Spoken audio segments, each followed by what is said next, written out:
What if you were able to sit down for lunch with some of the greatest leaders in the world? What would you ask? What would they say? Welcome to the Linch with a Leader podcast, where you're invited to join us in learning the spiritual principles behind big success. Here's your host, Mike Lynch.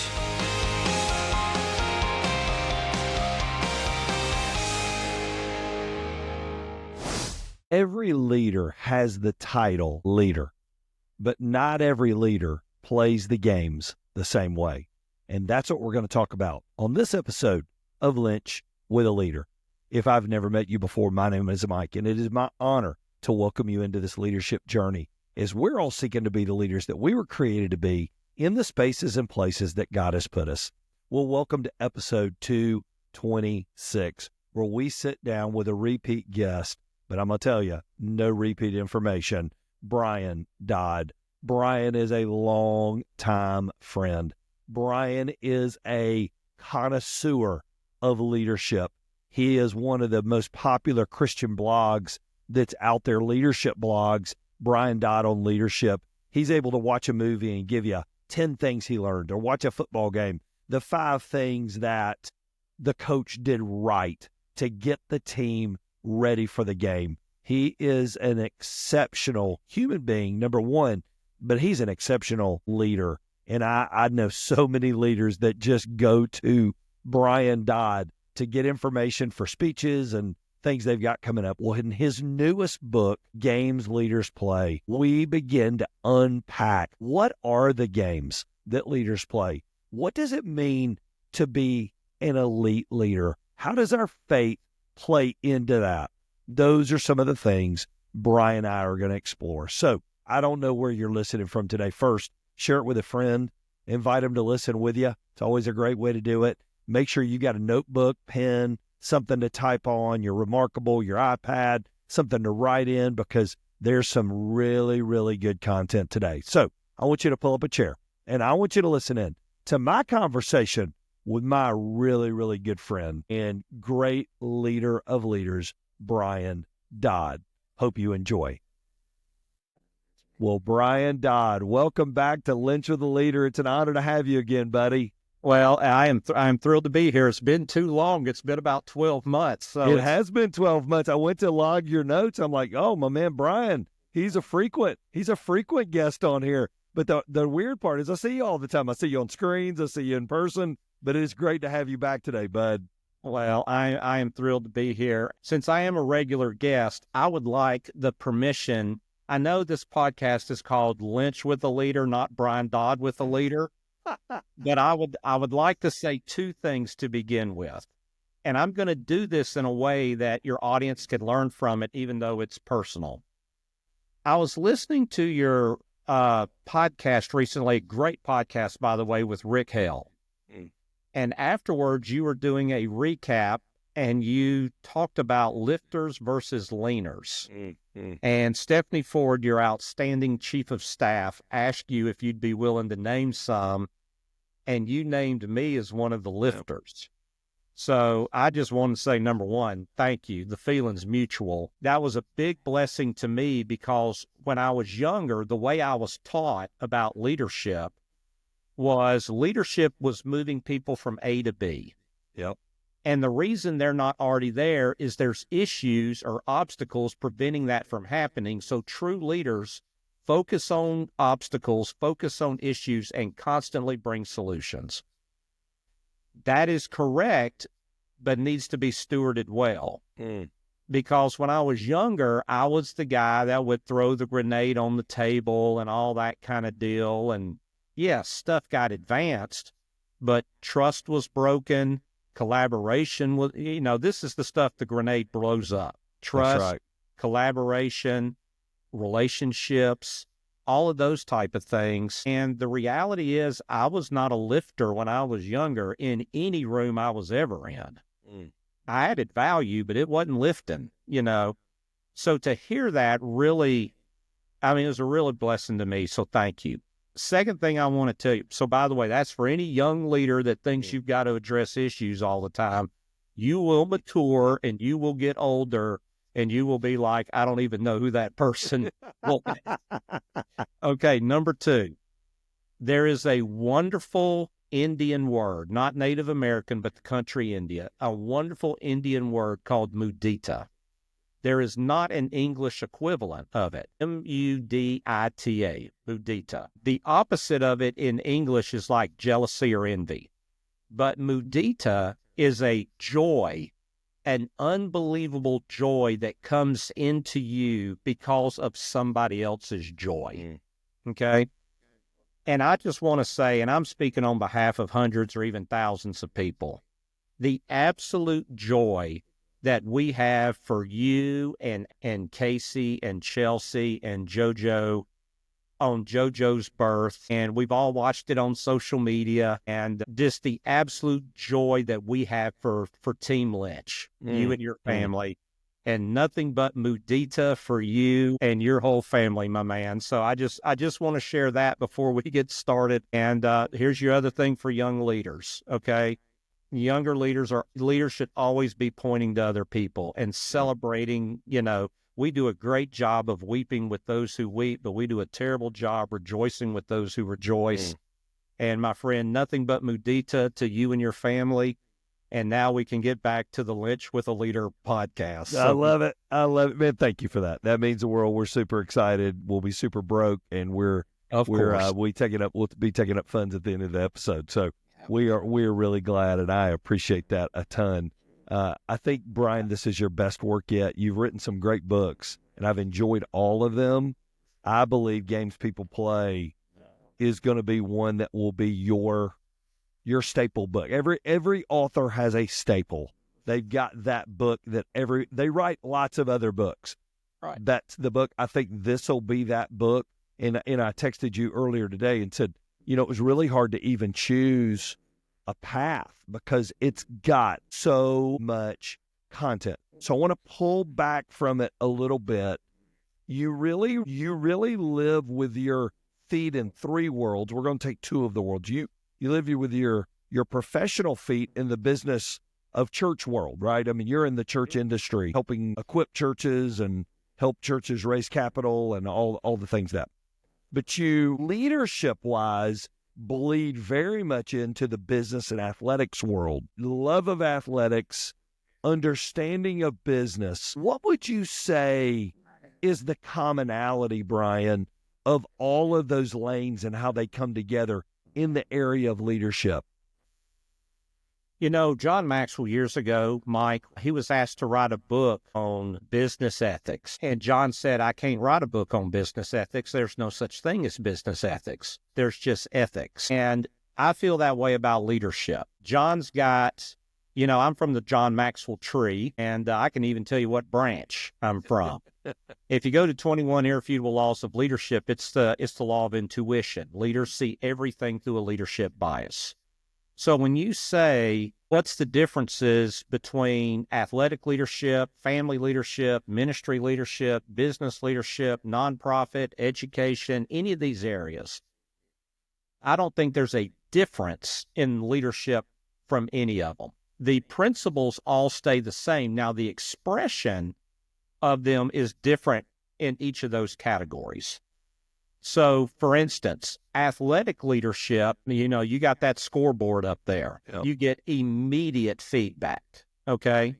But some of the principles of it, like team building, sacrificing for the good of others, preparation, mid-game adjustments, recruiting, building a great staff, your inner circle, those things are prevalent everywhere. It's just sports has such an immediate feedback mechanism, and it's so measurable. See, that's the difference a lot of times between ministry and, say, sports. Because a lot of times in ministry, it's more of a long-term view, long-term game plan. Sanctification and the changing of a human life takes time. For sports, we're right in the middle of football season. Yeah, in 3 hours, we got immediate feedback. Well, that doesn't happen everywhere else. But the principles are the same regardless of the area of discipline that you're in. How have you grown? You've always loved leadership. You sort of hit this in your start. How have you grown in your appreciation of leadership from your early 20s when you really were a newbie in it, learning it, to your 30s when you were in your Maxwell years. What's been the biggest growth for you in not only understanding leadership, but being able to see and identify leadership? Yeah.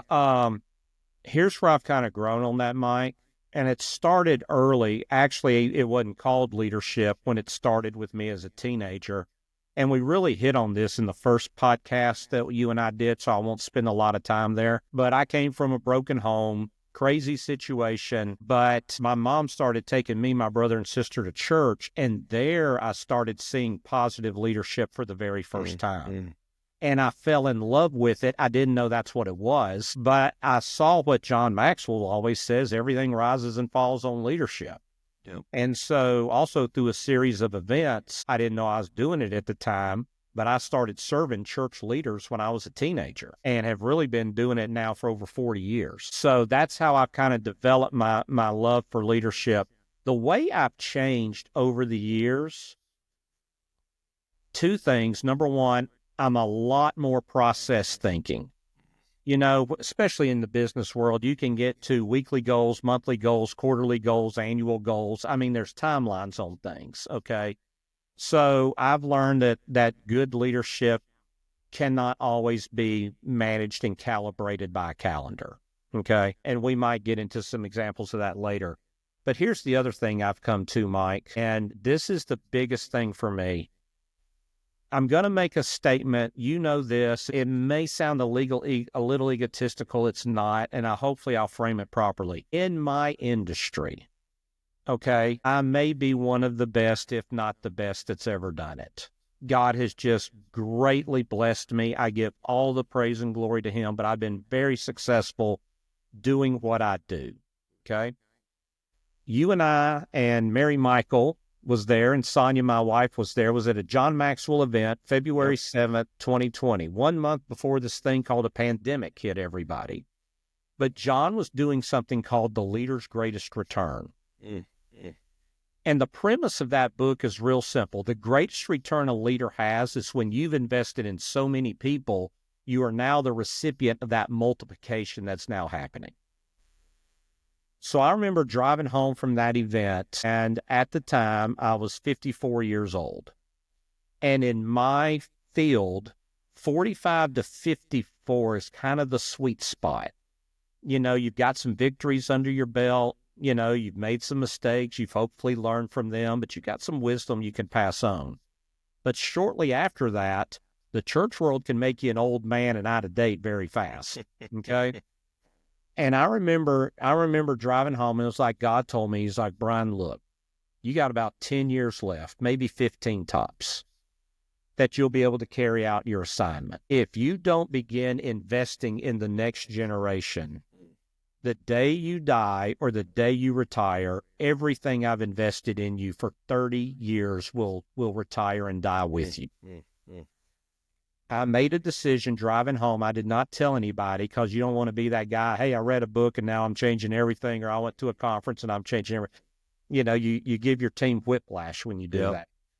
But I made the decision that night, however long I've got left, I'm going to make my primary focus pouring into this group of 20-somethings we had at the company.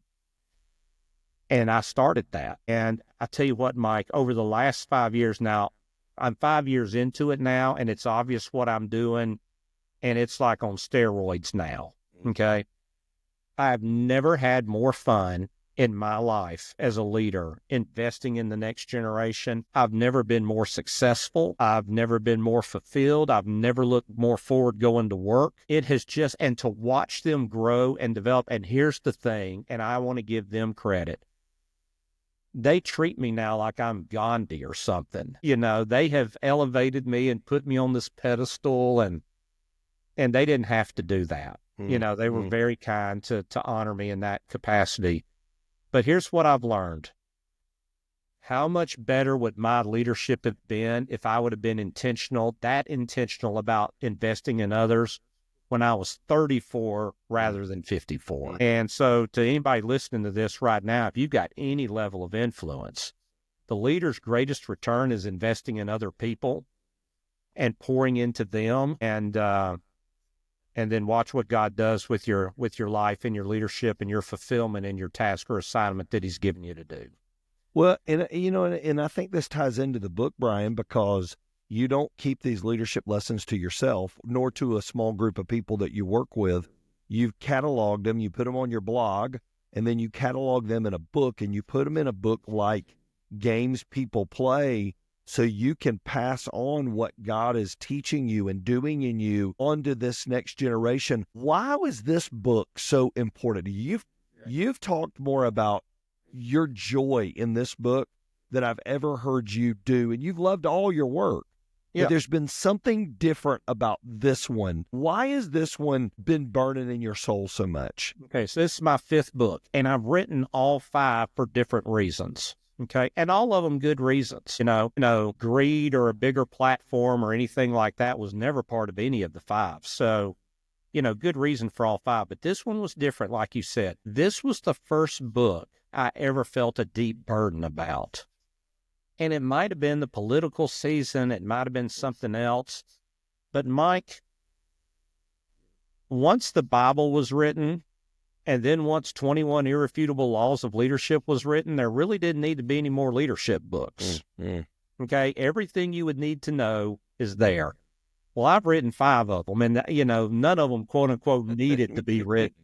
But I was so burdened that there was this massive amount of leadership content and wisdom and lessons and principles and understanding, and there just didn't seem to be a plethora of people living it out, especially on bigger platforms. And I was like, can I write a book that accomplishes 2 things? Number 1, reminds everybody of these principles, but does it in a way that it's easy to apply. I don't think, quote unquote, there's a new learning in the book. Okay. I think there's some fresh learnings and new spins on stuff, but can I remind people of the fundamentals of leadership and also do it in a creative, fun way to say, look, here's people actually living them out right now. Yep. So they're doing it. Here's what they're doing. Here's how they're applying it. You can apply it in your area of influence as easy as they can. And so I've got over 100 anecdotes or stories or lessons or principles of people living out various aspects of leadership that really any leader can, who's reads it. Here's the thing about a book. How much is a good idea worth? If I was to ask you, Mike, if I could give you one idea that would make North Star Church better, how much is that worth? That's the value of books. Yep. For $18.99 today on Amazon, for $18.99, you could get an idea. And by the way, there's hundreds of ideas in the book, okay? If one of them unlock something that allowed you to take your leadership and your organization to the next level, that's why, in my opinion, books are the best value that any leader can invest in. I love it. Well, this is a great one. And like you said, these stories, most of these stories we've all seen. We've watched a newsreel of, we've seen a sports clip of, but you have this ability, Brian, I want to get this and then we're going to dive into the book. You have an ability to see lessons in something we all just watch. You have an ability to see a clip of a great moment and we all go, oh, that was a great moment. And you see lessons from that moment. How did you begin to learn the art of seeing lessons in life as it happens? It started naturally when I was younger. The term for it's called pattern thinking. Of course, I didn't know that as a teenager in my 20s or something like that. But yeah, I would notice patterns and parallels. Just kind of just naturally picked it up. And then I'll tell you about 2 things that really escalated that. And it's something I recommend for all leaders. I worked for a guy named Dave Sutherland. And Dave was a former, military man, extremely intense, the most intense person that I've ever met. And ironically, Enjoy used to always give people the DISC test. He graded the highest D of anybody that ever worked for a John Maxwell organization. Wow. So it's one morning, it's about 7:00, and I'm in my office, and Dave comes in. Dave looks at me. He goes, Brian, I was reading Sports Illustrated today, and they were talking about why Kenny Phillips was starting as a freshman for Miami. And Kenny Phillips, I'm going way back in time, but he was the #1 high school player in the nation. He's a defensive back, later a first-round pick for the New York Giants, played for them for many years, but he was a freshman at Miami. He goes, I'm reading Sports Illustrated, Brian, and he's frothing at the mouth and getting all excited. Do you know why Kenny is playing as a freshman? And I'm sitting there thinking, because he's probably more talented than the other people. He goes, preparation, Brian, preparation. What are you doing today to help your team prepare to get better? Kenny Phillips is preparing. How are y'all preparing? And then he gets up and walks away, And Dave leaves, and I'm sitting there thinking, I read Sports Illustrated, and I read the Sporting News, and I read Fast Company, and I read USA Today, and I read Forbes, and I read all these. So I started everything I read. I was pulling out the leadership principles, everything. And now I've done it so long, it's just natural. Okay. Yep. Now, let me take it to a different level. Some people who's listening to this may say, Brian, I just want to read something for the sheer enjoyment of it. I don't want to work. Okay, I get it. Totally get it. Here's what everybody can do, though, and it's called the law of the second question. Genius is always found in the second question. So, for instance, let's say I go to North Star on a Sunday morning. Sonny and I get in the car. Here's what the average people would do, and I've done it myself. How was church today? Oh, it was fine. I enjoyed it. Yeah, I enjoyed it too. It was good. Kids, did y'all enjoy church today? Yep. Sure. Okay. Now, where are we going to go eat? Yep. Okay. Standard. We've all been there. Okay. Here's where you go to another level. The law of the second question. How was church today? Oh, it was good. Yeah. What was good about it? Okay. Second question. Well, you know what? When I got there, the greeters at the door, they were nice. Then I met the staff in the lobby, got to meet, Jamie and Zach and Sellers and Mike, and, they were all there, and, great people. By the way, the coffee was delicious, and I got in, loved the sanctuary, loved the feel of it. By the way, the music was outstanding, and then I really liked Mike, the pastor. Okay, I have just now walked through a 9-step process on how to have a 9-step process to giving somebody a Sunday morning experience they'll want to revisit 7 days later. Okay? The average person will just say, how was church? Fine. What's for lunch? Yep. The law of the second question, that's where the genius is. So anytime and you don't ask why to be contrarian. You ask why because, hey, I want to uncover this, and I want to find out why, and I want to replicate it in my own life, in my own leadership. And we all do it. Hey, that's a great employee. Okay, well, why is that person a great employee? That was a great book. Okay, why was that a great book? Okay, so the ability to ask that second question is how you're now able to pull leadership out of anything. I want to give you a bonus. Here's your bonus. My entire week revolves around Sunday at 8:50. That's the service I go to. Church, family is the most important activity I do during the week, but outside, we love church. Church changed my life. My life got changed at a local church. I love church. I've worked with churches now for almost 25 years. So what happens on Sunday morning at 8:50 is a big deal to me. There is a verse in Exodus. It's in chapter 33, verse 7 through 11. It's called the Tent of Meeting. Well, what happens in the Tent of Meeting is Moses is leading the people through the wilderness, and he would kind of separate from them a little bit, and he would meet with God in a tent. God would come down in a cloud, and he would meet God face to face and talk to God as a friend talks to a friend, okay? The interesting thing about that is that the people put their tents at a perimeter, and they worshiped while Moses was in there.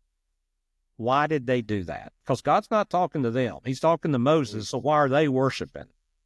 Because they knew Moses would come out with a word from God about the issues of their life.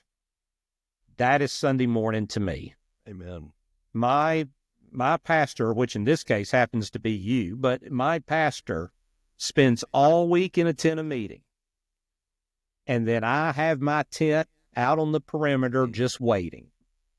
And then Sunday morning at 8:50, that pastor comes out of the tent and stands up and gives me a word from God as a friend talked to a friend.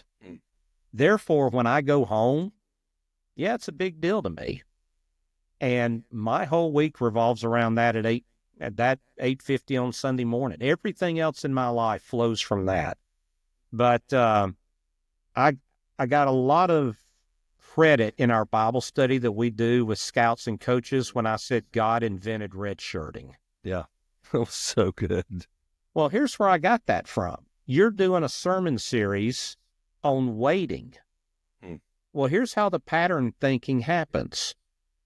Okay, well, I'm going to be in a Bible study tomorrow with high school, collegiate, and professional baseball coaches and scouts. Where do you wait in baseball and why?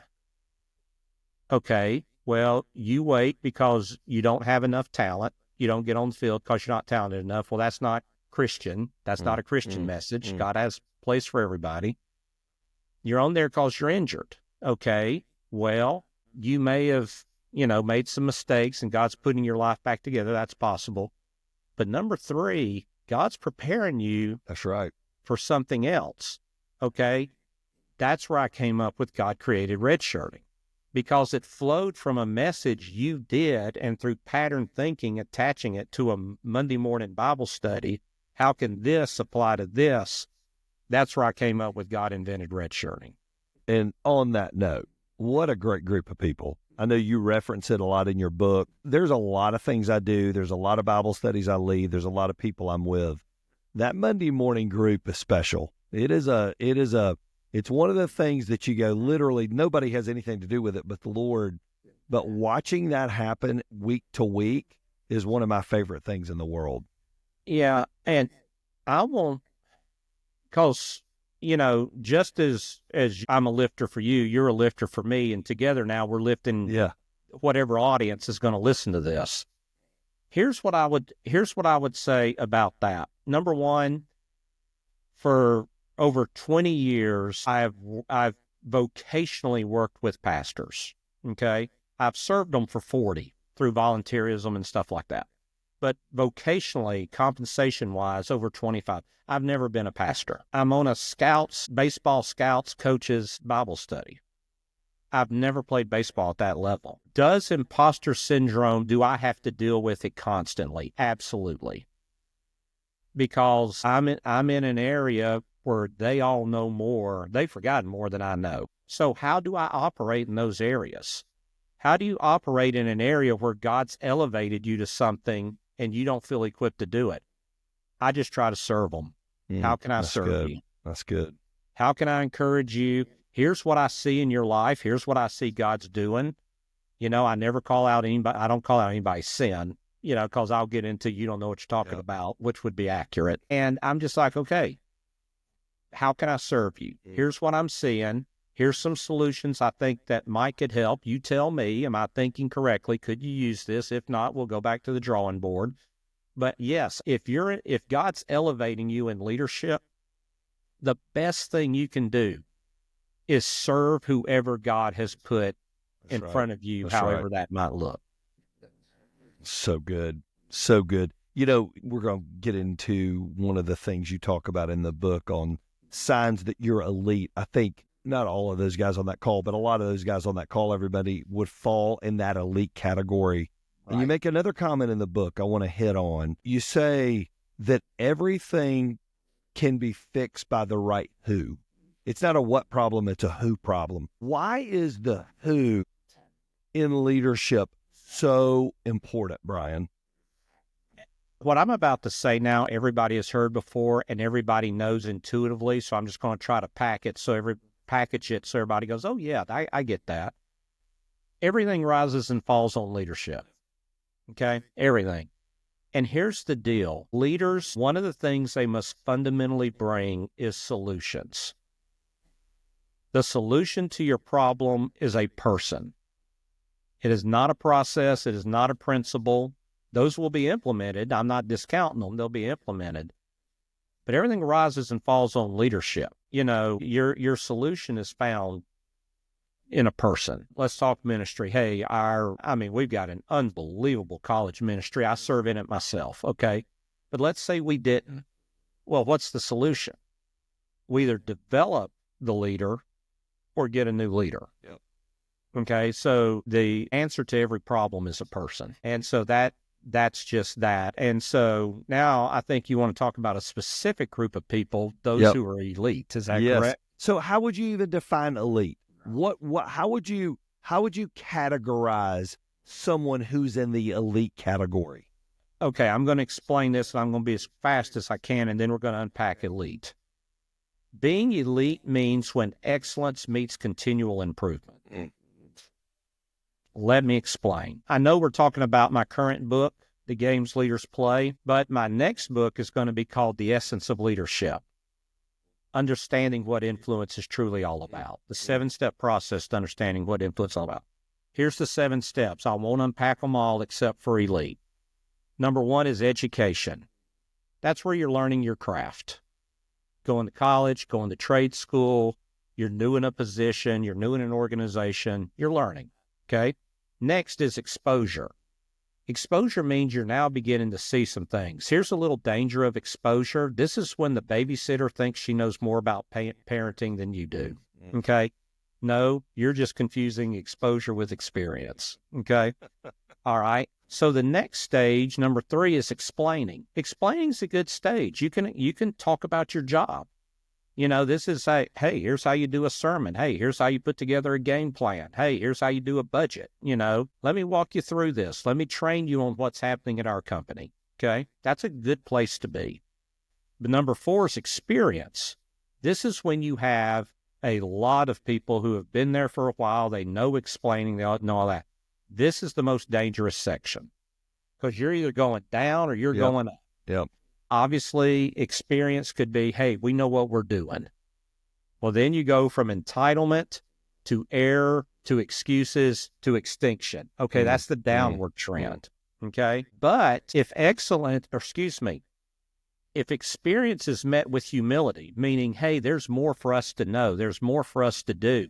The world's a changing place, and we got to change with it. I appreciate all we've done. That gives a great foundation, but, you know, tomorrow's problems are not solved by today's solutions. We got to get better. Then you move from experience to excellence. But now when you're in excellence and you're focused on continual improvement, this is the athlete that Ronald Acuna, I talked about it in the book. Yep. The day he was announced that he won the unanimous National League Most Valuable Player, where was he? Was he vacationing in Barbados or having a nice steak dinner? That's the stuff I would do. He's in the Venezuelan Winter League trying to improve his skills. Okay? That's how you go to elite. When excellence meets continual improvement, then you go to elite. Those are the people who are never satisfied. Their work ethic is off the charts. They are always getting better. They do not lead by assumption or entitlement. You know, those are the best of the absolute best. Now, there is one higher group, which is essence, and I actually learned that from Coach Rusty Strout in our Bible study. I won't get into that story, but when we're talking about elite, we're talking about experienced people who are humble and continually improved, and therefore they've hit the top of their profession. And that's rarefied air. You know when you see it because it's so different. And in fact, you begin by talking about Steve Young, a great quarterback with the Niners, talking about Tom Brady. This is where all this came from, and this is where your pattern thinking really went in. And one of the things you said, Brian, was an elite performer, you don't need to hear you're performing poorly. You know you're performing poorly. Why are elite performers their own harshest critic? Okay. If I could have your permission, I would like to go through a process with you to demonstrate everything that is taught in that section of the book. Okay? And you're going to be very humble, but I can say this, you won't say it. Mike Lynch is one of the top 1 to 2, and I work with him, okay? He is one of the top 1 to 2% pastoral leaders in America. I mean, he's elite. Mike Lynch is as good as it gets. So now, Mike, I'm going to walk you through something. You probably preach 40 sermons a year, give or take, okay? Now, nobody's perfect. By the way, these 40 sermons are done 3 times a Sunday. So we're talking 120. That doesn't count you're out of the church speaking, but just on Sundays. Mike, have you ever preached a bad message? Yes. Of course. Okay. Did you need to hear from somebody like me that it was a bad message, or did you already know? I knew. Tell me why you knew. Why did you have that self-awareness? You could see, number one, when it's not connecting right. There's something, you're getting to third base, but you're not scoring. That's how you feel. It's not clicking all the way through. That's excellent. That leads to my next point. Most people would love to hit a triple. Right. I mean, let's be 100% honest. Why do you hold yourself to higher standards than others do for you? Man, for me, it's that I'm getting to tell the greatest story ever told. I don't want to screw it up. There you go. Okay. All right. When you're having that off Sunday or that off sermon, you may hit the other 2 out of the park, but that one sermon, okay? Do you willingly admit it to yourself, or do you just go, that's good enough, or something like that? I mean, do you immediately admit to yourself, this is not going well? No, I admit it to myself, and I admit it to a lot of our team. Yeah, I know some of them you admit yes. it to. Okay. Yep. All right. Now, here's the thing that separates elite from everybody else. Do you self-correct immediately? Yes. Okay. Before I get to the last point, this is what I want to say. This is what really separates elite from even people of excellence. The ability to self-correct, to be self-aware, self-diagnose, and self-correct immediately. We do not wait for halftime adjustments. No. Okay? We immediately self-correct. And Mike, when you have that off Sunday, and you know why you did it, and you admit it to other people, is it often a breakdown in, say, the fundamentals like preparation or delivery? Okay. Yeah. All right. What I have just done with Mike Lynch and everybody listening to this is I walk through what Steve Young talked about with Tom Brady and see what happened. And I'll give a very quick overview of that. It was when Brady's first season with Tampa, the first half of the season was hit or miss. They really hit their stride after the bye week. But there was a conversation of this Bruce Arians need to, and Bruce was a very confrontational coach, old school. Should he confront Brady in a very direct manner? And Steve Young laughed it off.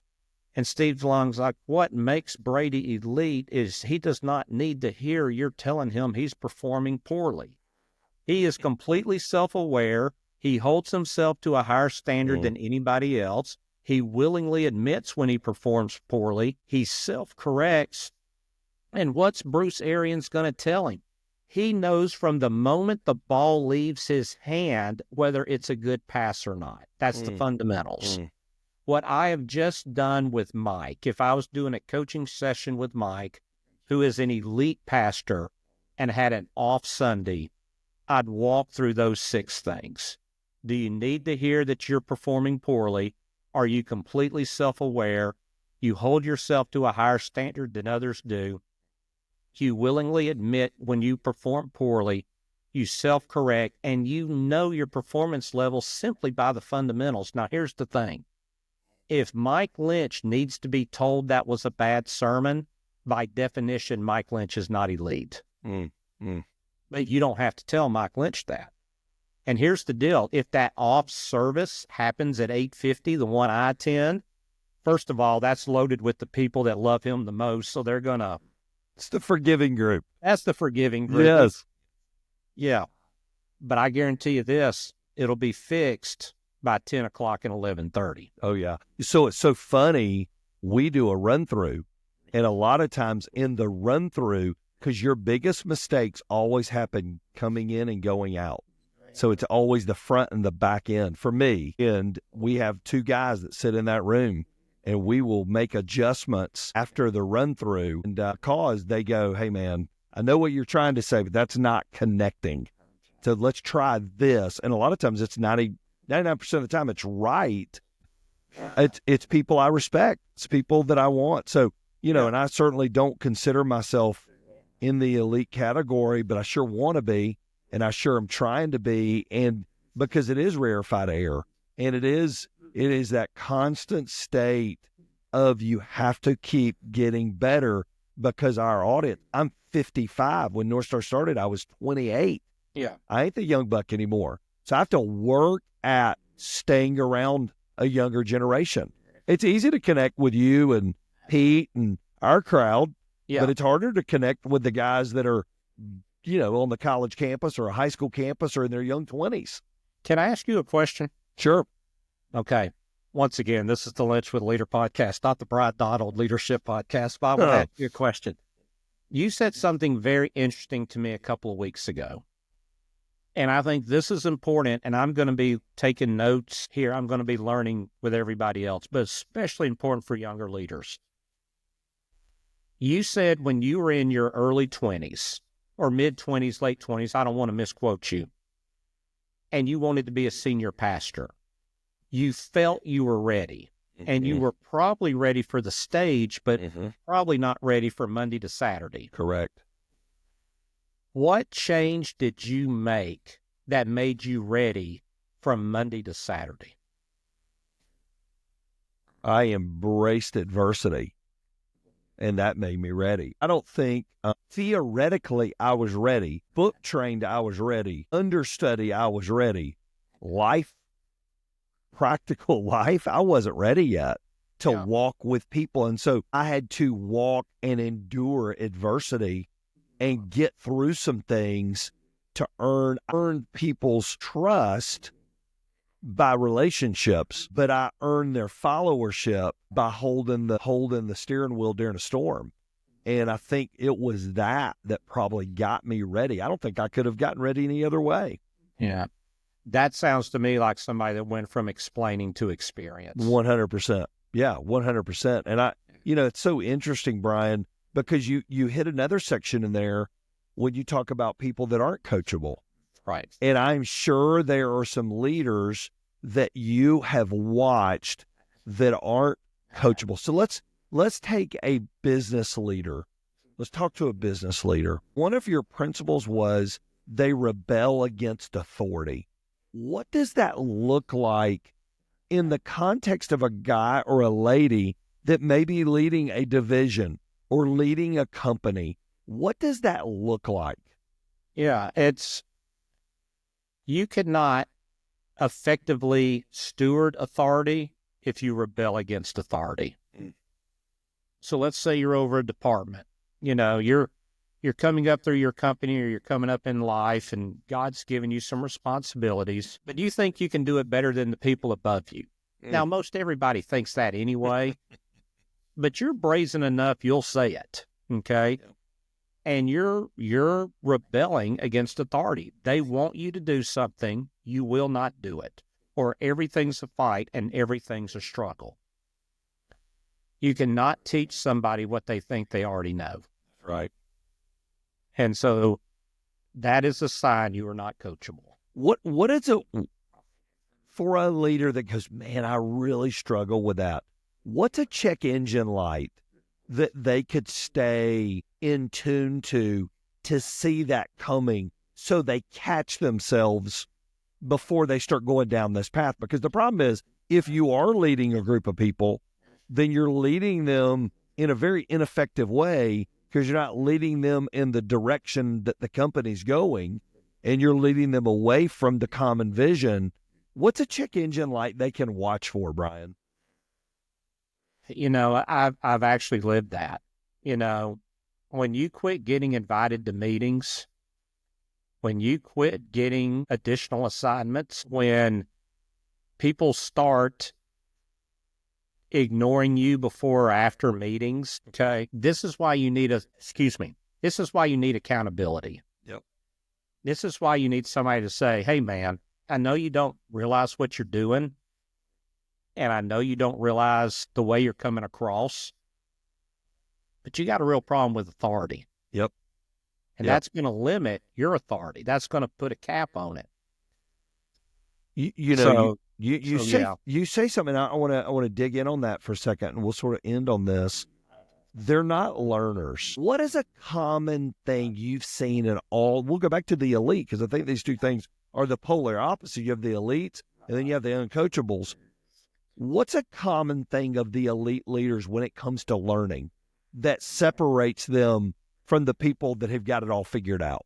Yeah, the buzzword's curiosity. One of the reasons I love learning and I love reading, it's kind of like your relationship with God. The more you grow in your relationship with God, the more you know your distance from God.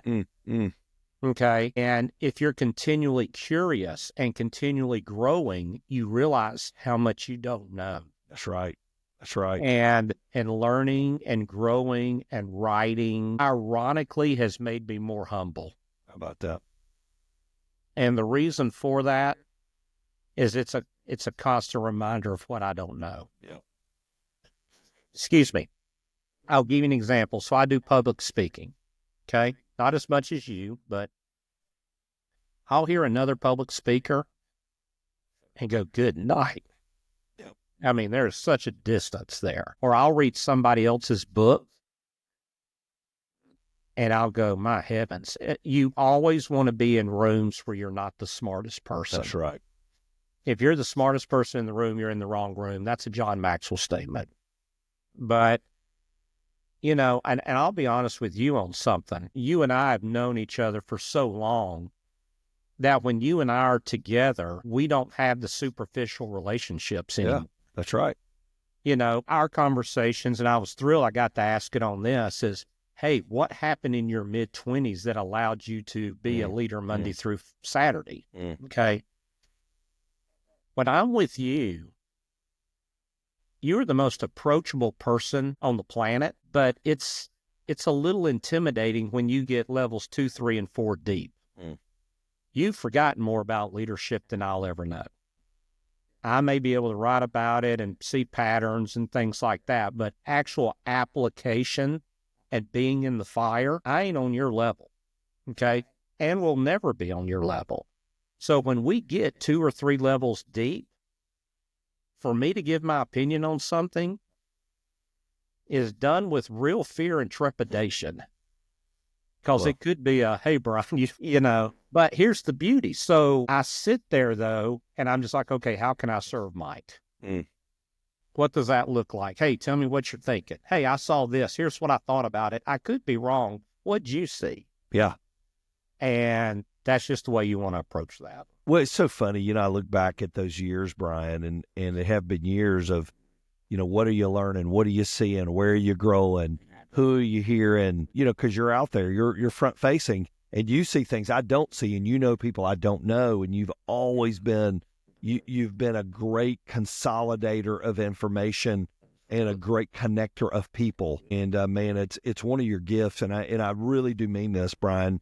I do believe this book is your best one yet, and I think it's going to be the one that's going to add the most value to leaders because it's so applicable and it just resonates with their soul. So here's my final question of the day. Yeah.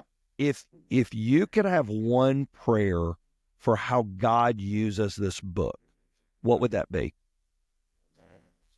I put a discussion guide in this book. It was at the request of Kevin Burrell, our mutual friend, because he enjoyed the book. He basically had the same opinion you did and said you need to do a discussion guide with it. I want everybody listening to this to buy the book. Absolutely. Here's what I really am praying. That they'll enjoy the book and get so much out of it, they'll buy copies for their friends.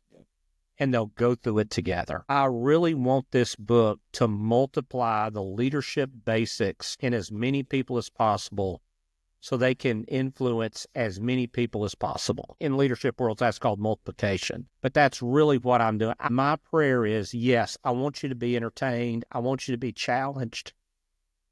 I want you to do all those things. I want you to grow your personal leadership by taking other people through the book and discipling them in these leadership principles. You know, the hard part about an episode like that with Brian is, where do you stop? We could sit and unpack those topics for hours, which he and I have done over lunches and breakfasts and all the things we've done through the years. Such a great look at leadership and so many things for us that are our leaders that we can use to make our teams and our groups better. Brian Dodd's exceptional, and I hope you will pause, go pick up his book, order copies for your team, order copies for your friends, because it really, really is one of the best works Brian has done. I think it's his greatest work yet. And man, so good. Well, we are going to keep releasing one a week here to kick off 2025. My gift to you. And next week we get to kick off with Clint Hurdle. And Clint will bring it. Clint's a long-time Major League Baseball manager, long-time Major League Baseball player. Man, what a vantage point. He's got a brand new book out called Hurdleisms that are just his top statements he's made during these years of leadership, and we unpack those, and they're so timely and they're so good. And I'm going to tell you, I just did the interview and I have quoted it probably 10 times because it is that timely in leadership. Well, if you've enjoyed this episode, share it with your friend. Man, leave a rating and review. It really does help us in iTunes, Spotify. But the greatest thing you can do is just keep sharing it on to your friends. If it adds value to you, pass it on. That's the greatest thing you can do for us. Once again, thanks for joining us. Now, I don't know where you are today, but I want you to go love God. I want you to go love people, and I want you to go live sent and be the leader that God created you to be in the space and place he put you. Have a great day, everybody. Thank you for listening to the Linch with a Leader podcast with your host, Mike Linch. If you enjoyed this episode, you can help more people hear it by subscribing and leaving a review wherever you may be listening. For full episode notes and more spiritual leadership resources, visit MikeLynch.com.